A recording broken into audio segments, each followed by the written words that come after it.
Hi guys, hope you're doing well. So we've been hearing a lot about the new Qualcomm Snapdragon 888 chip, and I have been seeing literally hundreds of videos and even several posts on Instagram about people and especially tech reviewers boasting about it that they have it now and they can test it out. And it's actually really exciting for tech reviewers. But what does it actually mean for average consumers like us, like me? Because we already know that each year we get new flagships with newer processors with which are even more faster than the last year's processors, and they are pretty much fine for most day-to-day activities that we do. Sure, we know that the new 888 is like promises a lot. It promises 35% faster performance in and even in GPU performance, and it also has a faster processing for images as well. And also, what it means is that it actually competes with its competition, that is other chips in the market like the Huawei's chips, especially the elephant in the room, the Apple's A14 Bionic chip. So the Apple's processors have always been really powerful, and I know that because I have actually edited both on Android and iOS.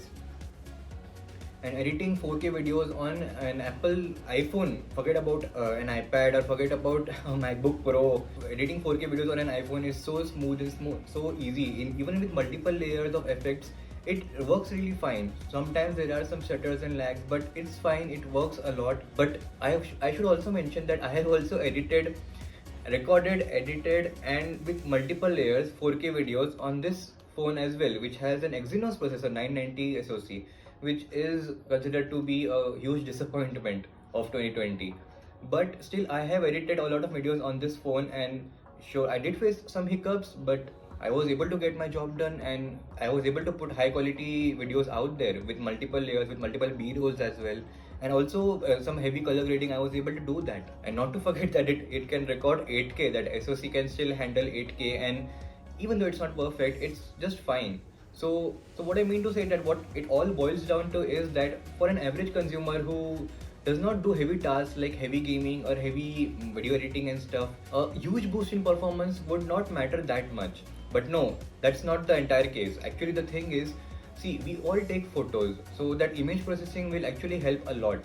Because if you have noticed, if you take portrait shots or night mode shots on an older phone, even take an older flagship phone to say with the 845 chip or the 855. Like I have the Pixel 2 XL with the 845 chip, and processing night mode on that takes a lot of time. Once I click the photo, and after that HDR processing also takes some like 10 to 15 seconds after that. So this actually takes away the experience of the phone, even though we get great photos in the end, but it's slower. And if you see the Pixel phones in down the line, Pixel 3, then Pixel 4, then now the Pixel 5, it actually shows us the actual image in real time now, and the processing time is reduced a lot. So this is actually a boost in performance that we are seeing each year, even with gaming. The thing is that when you're gaming, see this device, this Samsung Galaxy S20 Ultra has a 120 Hz refresh rate display.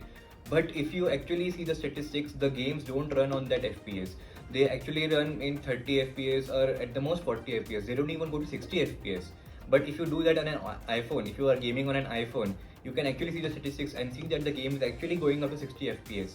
So even though the screen does not have a 120 Hz refresh rate, because of the processor that is so fast, that's why it's able to render that much, and it's like showing 60 FPS gameplay without any stutters in the highest settings, in the highest FPS with whatever you do.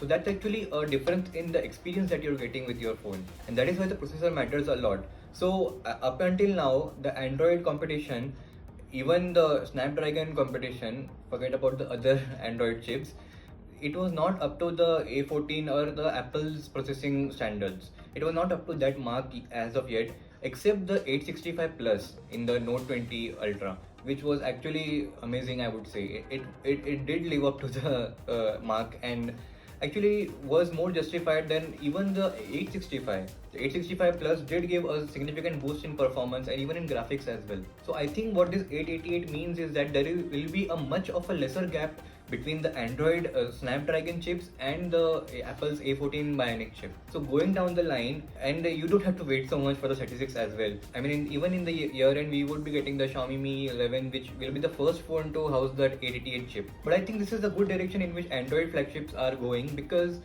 the thing is that I am an Android lover, and if you are an Android user and an Android fan as well, so we always have to compromise on this utmost level of performance when it comes to like heavy gaming or heavy performance stuff.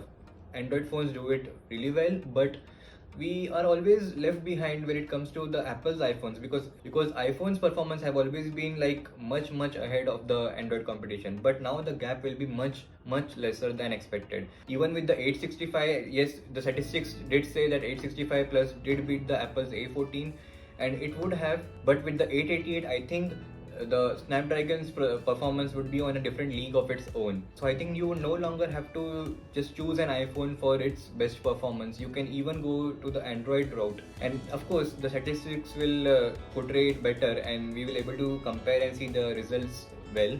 But I can't wait to get my hands on it. I will definitely let you know how much of a difference that would make.